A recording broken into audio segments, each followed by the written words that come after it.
샬롬 샬롬 샬롬 샬롬. 하나님 사랑합니다. 여러분 주 안에서 사랑합니다. 오늘 호세아 6장 우리 잘 아는 말씀이죠. 야훼를 알자, 힘써 알자, 이렇게 말씀하고 계세요. 6장 1절에서 3절의 중심으로 힘써 야훼를 알자 이런 제목으로 함께 은혜를 나눕니다.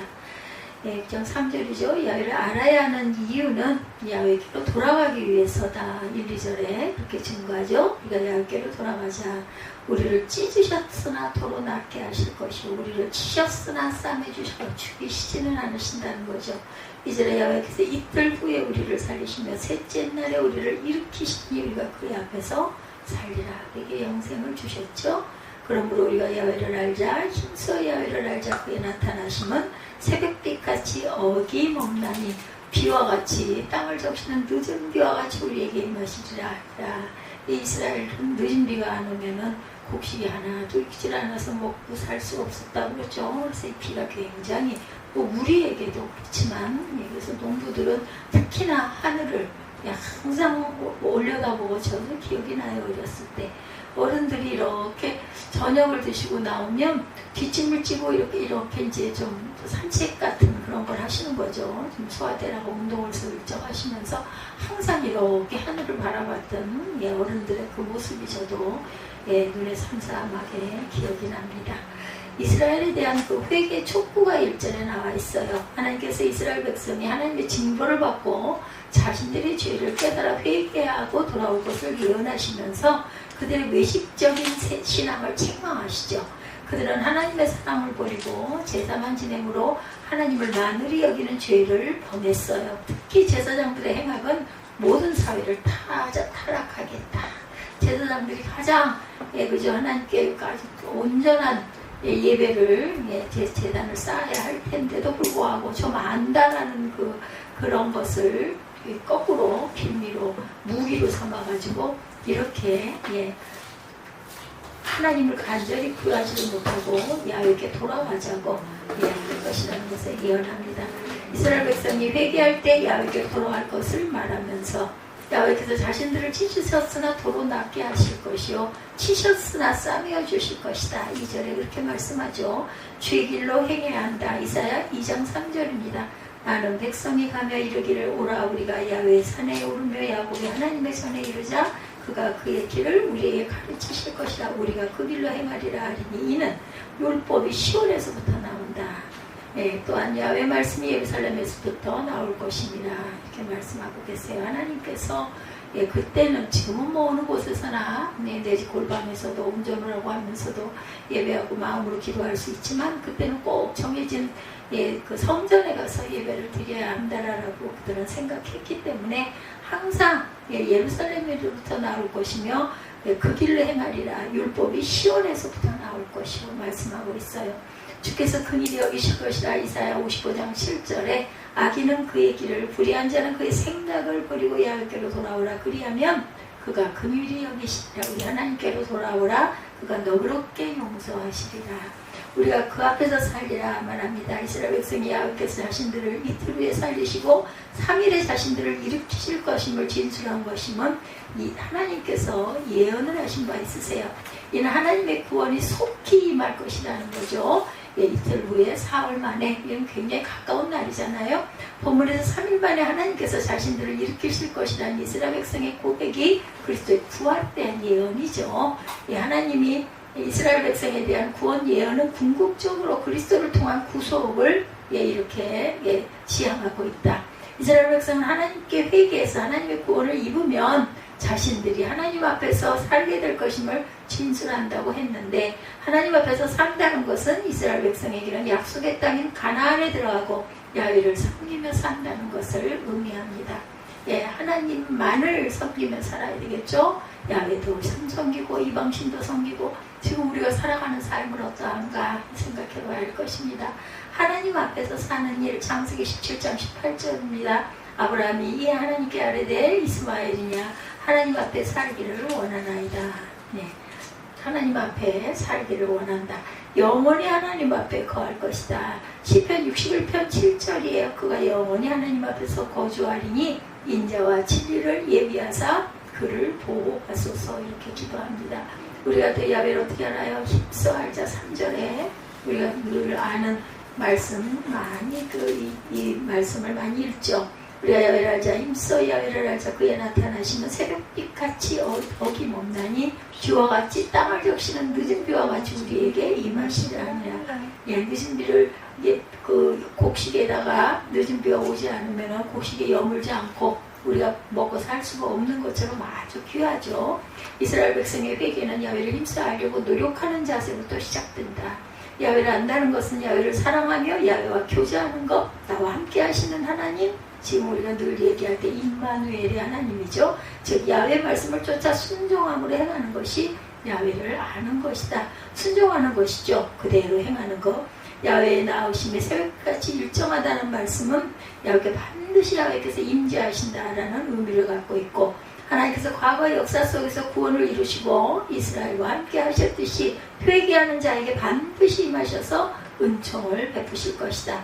하나님께서 땅을 적시는 늦은 비와 같이 이스라엘에게 임하신다는 것은 추수하기 전에 내리는 마른 땅을 적시는 비로 아주 풍요의 상징. 이것이 없으면, 이 늦은 비가 없으면 아무것도 여물지를 못해요. 하나님의 은혜는 언제나 풍성하게 임해서 자기 백성으로 하여금 풍요로움을 만끽하게 만들어준다. 주부라는 마음을 주십니다. 예레미야 24장 7절에 내가 야훼인 줄 아는 마음을 그들에게 주어서 그들이 전심으로 내게 돌아오게 하리니 그들은 내 백성이 되겠고 나는 그들의 하나님이 됩니다. 주를 아는 것이 바로 영생이라고 요한복음 17장 3절이죠. 영생은 곧 유일하신 참 하나님과 그가 보내신 자 예수 그리스도를 아는 것입니다. 요한복음 17장 3절 잊지 마시기 바랍니다. 이스라엘의 형식적인 신앙에 대한 책망을 또한 하고 있습니다. 이슬 같은 이스라엘의 그 인애다. 4절에 책망합니다. 에브라임아 내가 내게 어떻게 하랴. 유다야 내가 너에게 어떻게 하랴. 너에게 인애가 아침 구름이나 쉬 없어지는 이슬 같도다. 이렇게 얘기하죠. 하나님께서 이스라엘 백성을 향하여 내가 네게 어떻게 하냐고 탄식을 도대체 어쩌기를 원해 이 얘기예요. 그죠? 이는 이스라엘의 죄악이 가득해서 더 이상 하나님의 심판을 피할 수 없음을 인하여 하나님의 안타까운 심정을 표현하고 있습니다. 하나님께서는 이스라엘 백성의 인애가 아침 구름이나 쉬 없어지는 이슬 같다. 그러니 얼마나 허무하냐는 거죠. 너무 너희들은 그냥 금방 딱 죽을 것 같이 그렇게 순종할 것 같다가도 너희는 또 그렇게 변하는구나인 거예요. 아주 금방 그들의 인애가 지속적이지 못하고 그렇게 정말 잠깐 그랬다. 또 넘어가고 하느냐. 아무런 그렇게 못해서 어떠한 열매도 거두지 못하는구나. 또한 내면적이지 못하고 잠시 보이다 없어지는 안개와 같아서 실제적으로 무엇 하나도 제대로 이루지 못한다. 언약에 성실치 않아요. 시편 78편 37절에 이는 하나님께 향하는 그들의 마음이 정함이 없으며 그의 언약이 성실하지 아니하였음이로다. 이렇게 증거합니다. 용서해야 할 성도들에서 마태복음 6장 14절에서 15절입니다. 너희가 사람의 잘못을 용서하면 너희 하늘 아버지께서도 너희 잘못을 용서하시리라. 또한 너희가 사람의 잘못을 용서하지 아니하면 너희 아버지께서도 너희 잘못을 용서하지 아니하시리라. 그래서 우리는 서로 용서하고 사랑하고 살아라인 거죠. 그렇게 할 때 하나님 아버지도 너에게 그렇게 하시지 않겠느냐는 거죠. 하나는 빛과 같은 하나님의 심판이 오리라. 그렇기 때문에 5절에 내가 선지자로 그들을 치고 내 입의 말로 그들을 죽였노니 내 심판은 빛처럼 나오느니라. 5절에 이렇게 말하죠. 하나님께서 자신 내리는 심판이 바라는 빛과 같다고 이렇게 말씀하셨는데, 이는 심판이 신속히 임하게 될 것과 아무도 피하거나 숨을 수 없음을 의미합니다. 하나님의 심판은 세상에서 사람이 행하는 심판과 달리 모든 것을 정확하게 아심을 전제로 이루어진다. 그러므로 죄인이 하나님 앞에서 자신의 죄를 절대로 숨길 수가 없다. 공의를 행하셔요. 창세기 18장 25절에 주께서 이같이 하사 의인을 악인과 함께 죽이심은 부당하오며 의인과 악인을 같이 하심도 부당하나이다. 세상은 심판하시는 이가 정의를 행하실 것이 아니니까 이렇게 얘기하죠. 그래서 의를 빛같이 나타내실 것이다. 시편 37편 6절에 내 의를 빛같이 나타내시며 내 공의를 정오의 빛같이 하시리로다. 인애를 원하시는 하나님이라고 6절에 말씀하고 있죠. 나는 인애를 원하고 제사를 원하지 아니하며 번제보다 하나님을 아는 것을 원하노라. 그러니까 잘 아는 말씀이죠.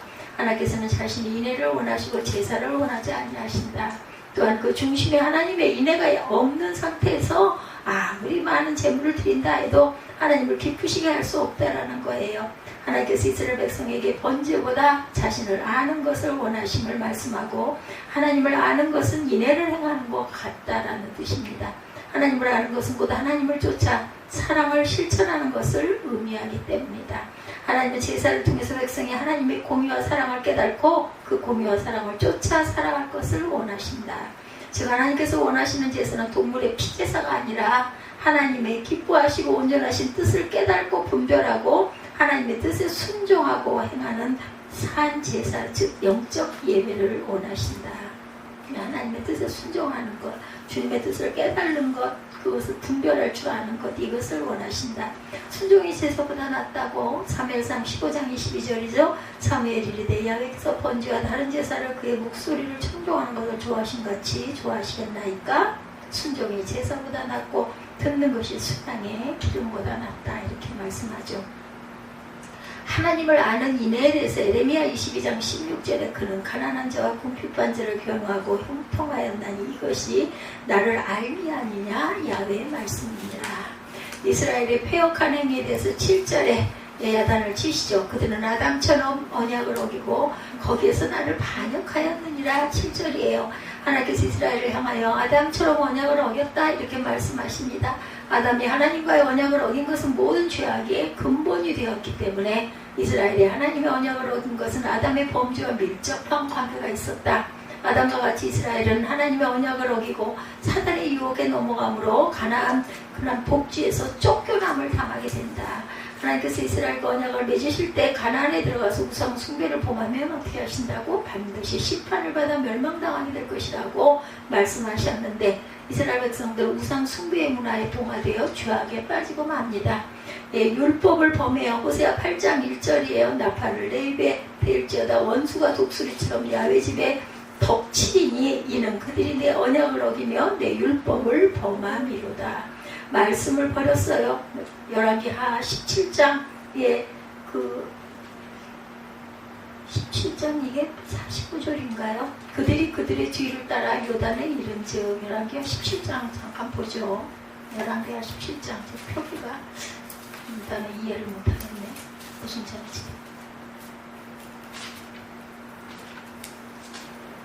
열왕기상 17장 35절?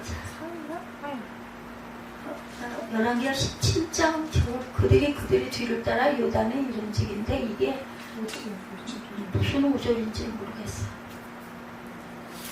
열왕기하 17장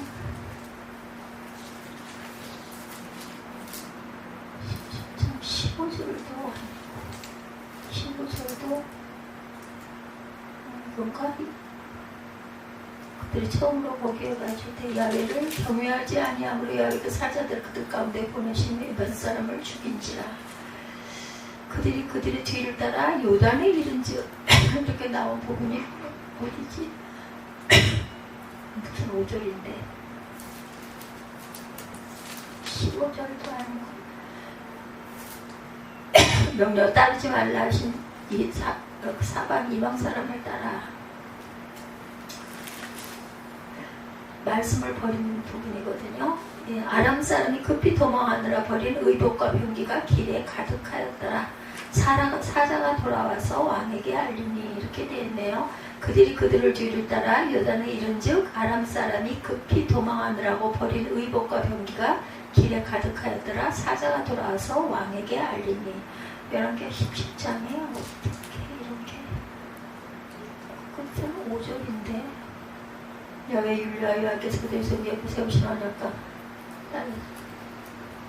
아람은 그들의 하나님 야훼의 모든 명령을 버리고 자기들을 위하여 또한 25절은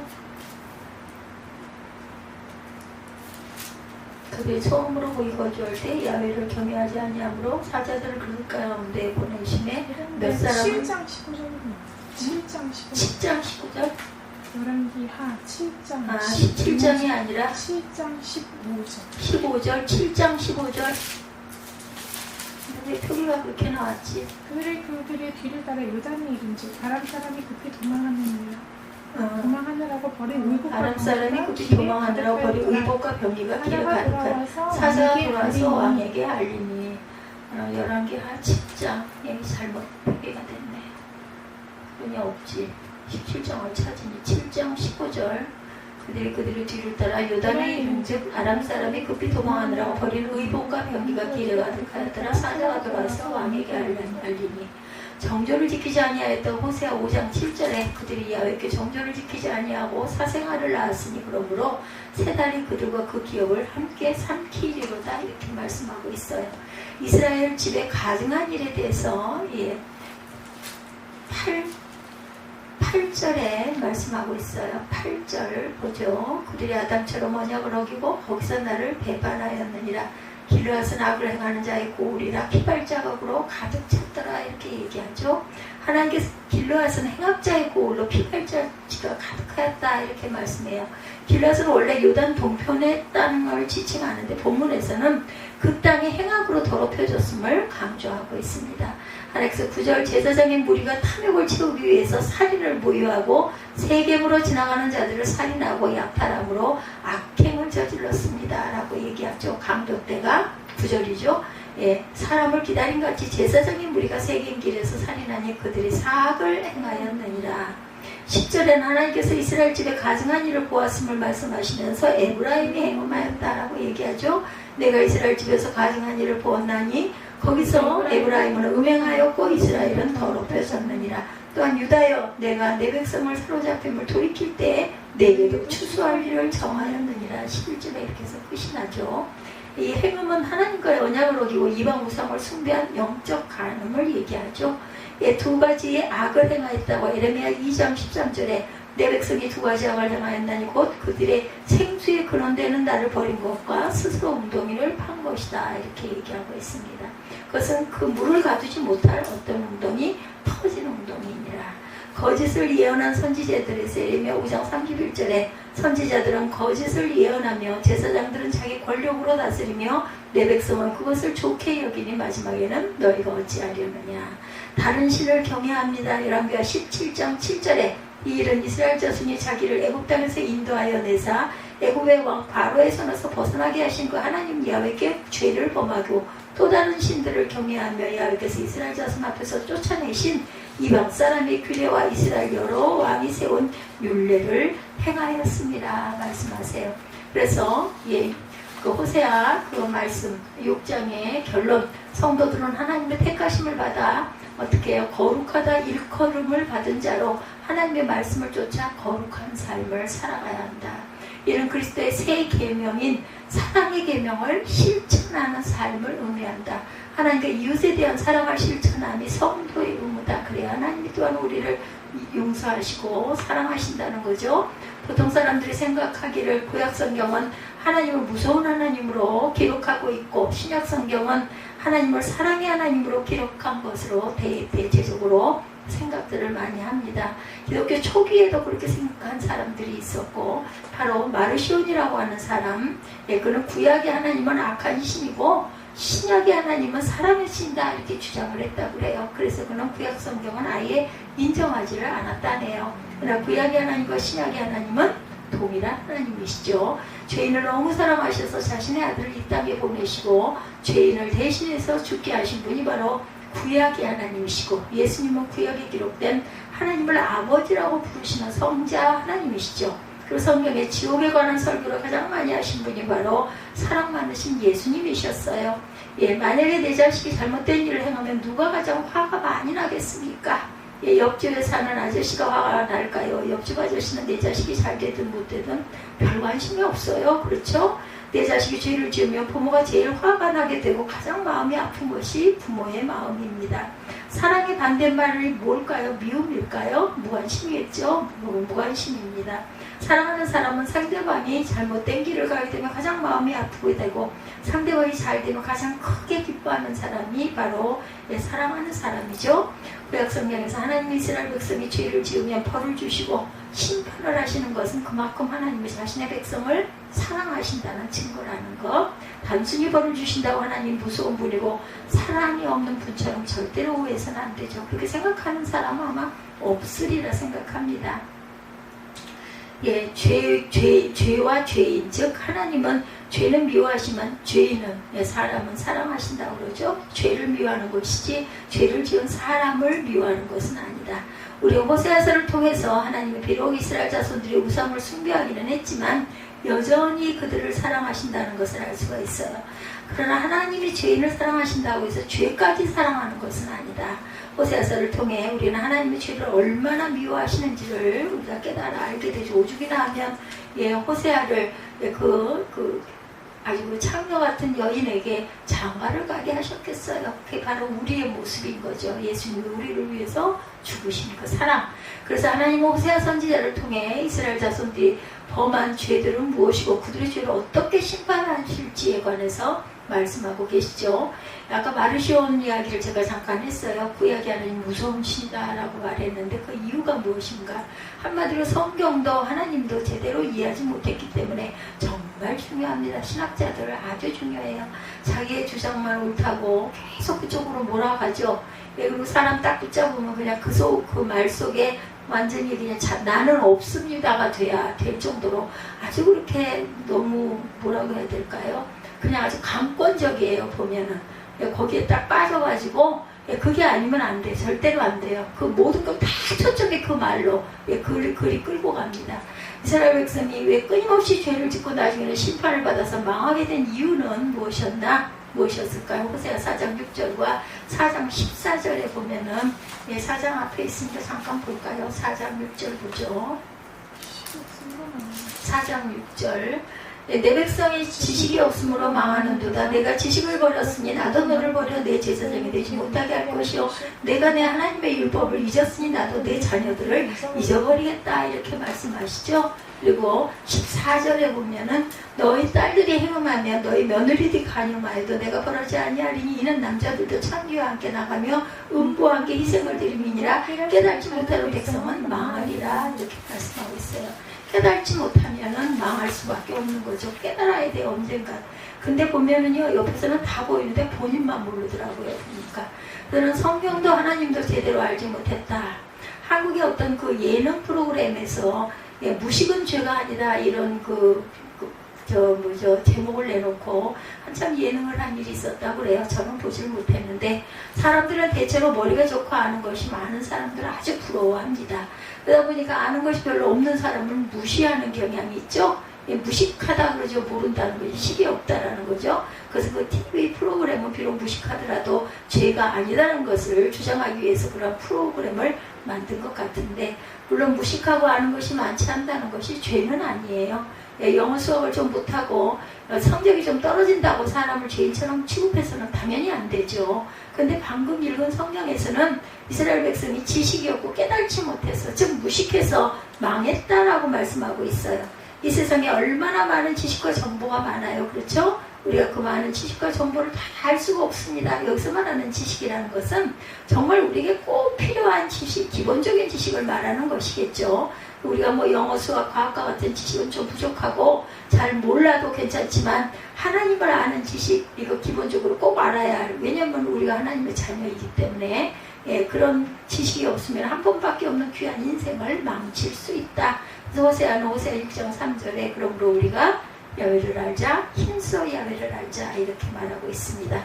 그 당시 이스라엘 백성이 야훼 하나님을 잘 알지 못해서 나타난 현상은 무엇이었나? 우상숭배였죠. 하나님을 섬기지 않은 게 아니에요. 같이 예배를 했어. 하나님도 예배하고 만몬신, 물질의 신도 예배하고 뭐 비의 신도 예배하고. 왜냐하면 다 해야 우리가 다 필요하니까 모든 신을 전부 다 숭배하고 계속 섬겼죠. 근데 출애굽한 광야에서 소나 양을 키우는 목축업을 하며 살다가 가나안 땅에 정착하면서 농사를 짓게 됐고 그들이 광야에서 하나님을 믿다가 가나안 땅에 들어와 보니 원주민들이 바알이라는 신을 섬기고 있었던 거예요. 근데 이스라엘 백성도 점점 세월이 흐르면서 바알이 비도 내리게 해주고 열매도 맺게 해준다고 믿게 됩니다. 그래서 목축업은 하나님으로 보호받아야 성공하지만 농사는 바알이라는 우상신을 섬겨야 잘 되고 풍년이 와서 우리가 곡식을 많이 거둘 수 있다라고 생각을 한 거죠. 이스라엘 백성이 어떤 점에서 하나님을 잘못 알고 있었는가? 호세아 2장 8절이에요. 곡식과 새 포도주와 기름은 내가 그에게 준 것이요 그들이 바알을 위하여 쓴 은과 금도 내가 그에게 더하여 준 것이거늘 그가 알지 못하도다. 예. 그러니까 바알을 위하여 쓴 은과 금도 하나님께서 너희에게 줬다는 것, 그것을 어째 모르느냐인 거죠. 바알이 복을 주어서 얻게 되었다고 생각했던 곡식과 새 포도주 기름과 같은 농산물도 다 하나님이 주신 선물이고, 또한 바알 우상에게 바친 은과 금도 결국은 하나님이 주신 것이라는 거. 하나님이 주시지 않으면 어떻게 그런 게 있어서 갖다가 바칠 수 있겠느냐. 우리가 날마다 먹는 음식, 입는 옷, 편하게 자는 집, 돈을 벌 수 있는 직장이나 비즈니스와 같은 모든 것들이 하나님의 은혜로 주신 복이라는 것입니다.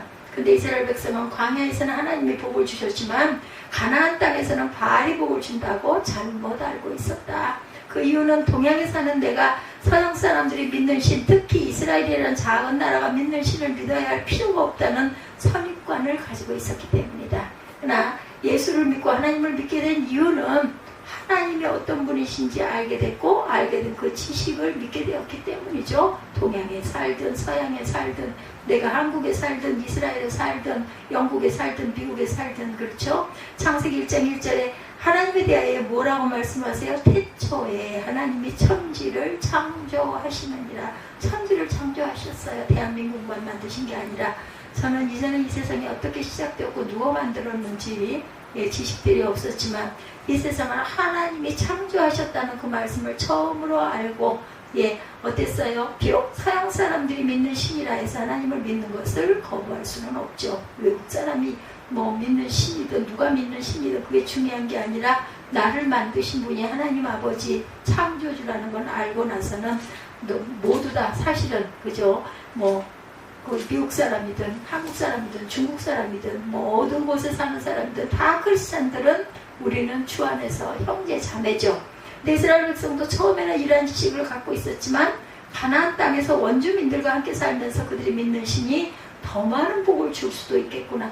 왜냐면 우리는 딱 하나님 한 분인데 이 사람들은 엄청나게 많은 신들을 섬기고 있거든요. 비의 신, 풍요의 신, 지혜의 신, 하늘의 태양도 신이고, 별도 신이고, 달도 신이고, 그죠? 모든 짐승도 다 신이야. 그러다 보니까는 그것들이 그 복을 있는 대로 주면은 하나님 한 분이 주시는 복보다 훨씬 많겠다, 이렇게 생각을 한 거예요. 비록 그들이 하나님을 믿지 않고 바알이라는 우상을 섬기고는 있지만 잘 살고 있었기 때문이에요. 문제는 우리보다 훨씬 잘 사네. 그러니 그 신을 믿어야 우리도 저렇게 잘 살지 않을까 이랬다는 거죠. 한국의 이건희 삼성 회장님 굉장히 큰 부자시겠죠. 그가 하나님을 잘 믿어서 부자가 되었는가? 원불교 신자라고 합니다. 이 사람은 또 정몽구 현대 기아차 그룹 회장 역시 엄청난 부자겠죠. 그는 불교 신자라고 합니다. 물론 재벌 중에 기독교 신자들도 많이 있죠. 근데 만약에 어떤 사람이 하나님을 믿다가 이건이나 정몽구 회장 같은 재벌이 다른 종교를 믿어서 부자가 되었다고 생각해서 그들이 믿는 종교를 믿게 된다면 그 사람이 정말 하나님을 아는 사람이라고 볼 수 있겠는가? 단지 머리로만 알고 있는 것이지 마음으로 믿는 사람은 아니겠죠. 그렇게 아는 것은 하나님을 아는 것이 아니라는 거예요. 온전하게 알아. 여기서 하나님을 알자, 열심히 알자는 것은 온전하게 알자라는 이야기입니다. 아이들이 교회에서 하나님이 이 세상을 창조했다는 지식을 배웠는데 학교에 다니면서 진화론이란 새로운 지식을 배우게 되면 하나님이 세상을 창조했다는 지식을 버리고 믿지 않는 경우들이 많아요. 혼돈이 왔을 것 같아요. 그죠? 이처럼 이 세상에는 하나님을 아는 지식을 믿지 못하게 만드는 많은 거짓 지식들이 넘치고 있다. 이스라엘 백성은 가나안 땅에 들어가서 부자로 살기 위해서는 하나님보다 바알신을 믿어야 한다는 거짓 지식을 믿었기 때문에 결국은 우상 숭배에 빠지게 되었다. 참 보면은 그것도 그렇게 무시할 수는 없는 게 그 문화에 젖어서 오랜 세월을 살다 보면 나도 모르게 그게 맞는 것까지 생각이 되어질 수 있다는 것. 그렇다고 그들이 하나님을 전혀 안 믿는 것도 아니었어요. 평소에는 바알을 섬기지만 절기 때는 하나님께 제물도 바치고 절기도 꼬박꼬박 지켜요. 그렇다고 그러죠. 결혼식 할 때, 또 시집장가 자녀들이 시집장가 갈 때, 새해에 한 번, 크리스마스 성탄절에 한번 뭐 이런 식으로 교회를 나가시는 분들도 계신다고 그러죠. 우상도 섬기고 하나님도 동시에 섬긴다. 즉 그들은 우상이 주는 복도 받고 싶고 하나님이 주시는 복도 받고 싶다. 신이란 신은 다 섬기자. 그래서 내가 누가 줄지도 모르겠지만 주는 복은 전부 다 받자인 거죠. 이런 신앙을 혼합신앙이다 이렇게 얘기하죠. 하나님이 이런 혼합신앙을 대단히 미워하시죠. 호세아 10장 2절이죠. 그들이 두 마음을 품었으니 이제 벌을 받을 것이라. 한 아내가 두 명의 남편을 둘 수가 없고 한 남자가 두 명의 아내와 함께 살 수가 있겠는가. 이런 죄를 간음죄다 이렇게 얘기하죠. 바로 이스라엘 백성은 하나님도 섬기고 우상도 섬기는 영적인 간음죄를 지으면서 복 받기를 원했지만 복은커녕 벌을 받고 심판을 받게 되죠. 우리는 여기서 왜 우리가 하나님을 믿는지 그 이유와 목적을 생각해 볼 필요가 있습니다. 하나님을 믿는 중요한 이유는 내가 원하는 것을 하나님이 달라고 요구하기 위한 것이 아니라 하나님이 나에게 원하시는 것을 행하기 위한 것이다. 그리고 내가 하나님이 원하시는 것을 행하다 보면 하나님은 나에게 꼭 필요한 복을 주신다는 거죠. 내가 원하는 것에만 관심이 있고 하나님이 나에게 무엇을 원하시는지에 대해서 관심이 없게 되면 무슨 현상이 일어나겠나. 하나님 내가 원하는 것을 즉시 주시지 않으시면 우리는 실망하게 되죠. 언제 주실지 알 수가 없어요. 그죠? 그래서 원망하게 됩니다. 내 욕심을 채워줄 다른 대상을 찾게 되죠. 에이, 이건 아닌가 봐. 바로 그것이 우상 숭배. 그럼 하나님이 우리가 가장 원하시는 건 무엇이겠나? 6장 6절이죠. 나는 이내를 원하고 제사를 원하지 아니하며 본체보다 하나님을 아는 것을 원하노라. 나를 온전하게 알아라 라고 말씀합니다. 하나님이 원하시는 것 두 가지, 인애와 하나님을 아는 것. 사람이죠. 인애는 일반적으로 사람들은 자신들이 원하는 것에만 관심을 갖고 거기에만 너무 집착하게 되면 사람에게 관심을 갖질 않아요. 나와 관계없는 사람 요즘 점점 더 해가지 않아요. 그죠? 예, 그래서 무슨 말을 해도 듣고는 있어도 못 알아들어요. 그냥 건성으로 자기가 들을 것만 듣습니다. 그래서 나에게 아무런 이익이 되지 않으면 사람과의 관계를 쉽게 끊어버립니다. 언제 봤어? 언제? 그러니까 어떻게 저렇게 사람이 달라질 수가 있을까? 깜짝 놀랄 정도로 저 같은 사람은 정말 이상하네. 근데 그 사람들은 그냥 그게 일상입니다. 하나님도 나에게 아무런 이익이 되지 않는다고 생각해서 쉽게 버릴 수 있다면 사람은 얼마나 더 쉽겠는가예요. 하나님도 그냥 쉽게 버리는데 뭐 사람 관계 그까짓 거 무슨 상관이야. 뭐 지가 나를 밥을 줄 거야 뭐를 해줄 거야 이렇게들 생각을 하잖아요. 하나님을 알아가게 되면 사람에게 인애 즉 긍휼을 베푸는 사람이 된다는 거예요. 하나님을 알아가게 되면 즉 하나님을 알아가게 되면 사람을 단지 내가 원하는 일을 위해서 이용하는 수단이 아니라 사람과 긍휼의 대상으로 여기게 된다는 것. 이스라엘 백성이 우상 숭배에 빠지다 보니까 사람을 귀하게 여기지 않고 오직 축복만을 추구하는 사람들이 되었을 때 그들이 사는 사회는 거짓과 미움과 살인과 도둑질과 사기와 폭력이 넘치는 정말 사람이 사람답게 살 수 없는 삭막하고 험악한 사회가 되고 말았다. 그러지 않겠습니까? 왜 하나님의 백성인 이스라엘 백성이 그렇게 변질이 되었는가? 호세아 8장 12절에 보면 내가 저를 위하여 내 율법을 10,000가지로 기록하였으나 저희가 관계없는 것으로 여기도다. 이렇게 말씀하고 있어요. 하나님을 잘 알도록 율법 즉 하나님의 말씀을 기록해 주셨는데 사람들이 그 말씀을 자신들과 아무런 관계가 없는 것으로 여긴다. 그들은 하나님의 말씀에 관심이 없었고 하나님 말씀을 배우는 것은 귀찮다인 거예요. 성경을 조금 읽읍시다 그러면 지루해하지 않습니까? 그러다 보니 사람에 관해서 하나님에 관한 그 참 지식을 점점 잃어버리게 되고 우상 숭배에 빠지게 되고 사람을 온전하게 사랑할 줄 모르게 되고 그냥 하나의 도구로 생각을 해. 요건 요 사람이 조금 좀 아니까 이 사람하고 좀 상의를 해봐야 되겠네 이렇게 생각을 한다. 이제 그거 끝나고 아유 고맙습니다 감사합니다 뭐 조그마한 인사 한 가지 하고 그러면 난 끝났다 인 거예요. 요거 내가 했으니까 그냥 그만인 거지 뭐.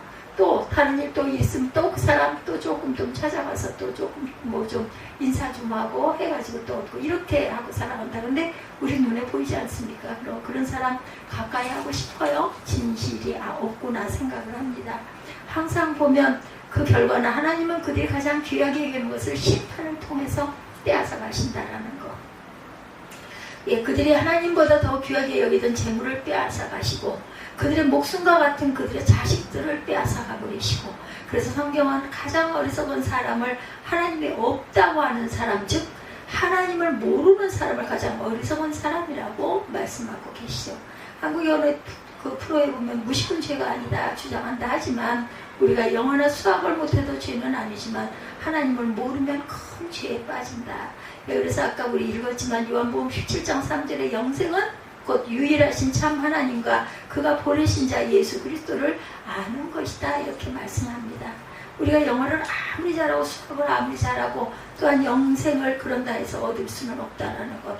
우리 모두 하나님의 우리를 꼭 알아야 하는 참 진리의 지식을 기록해 주신 귀한 말씀을 알아가기를 위해서 더욱 힘쓰고 힘쓰는 저와 여러분들 되시기 바라요. 하나님과 예수를 더욱 깊이 알아가고 또 내가 원하는 것이 아니라 하나님이 원하시는 대로 살아가고 하는 사람들에게 인애와 긍휼을 베풀며 살아가는 그렇게 살아갈 때 우리에게 꼭 필요한 것을 채워주시는 하나님의 은혜를 날마다 경험하며 살아가는 복된 삶이 되시기를 주님의 이름으로 축복합니다. 호세아 6장 1절에서 3절 말씀을 통해서 하나님은 우리에게 인애를 원하신다라는 것, 번제보다 하나님을 아는 것을 내가 원한다라고 말씀하신다는 것을 잊지 마시고 주님의 말씀이 곧 지혜, 하나님이 원하시는 참 지혜라는 것을 다시 한번 깨달는 저와 여러분이 되시기를 주님의 이름으로 축복합니다.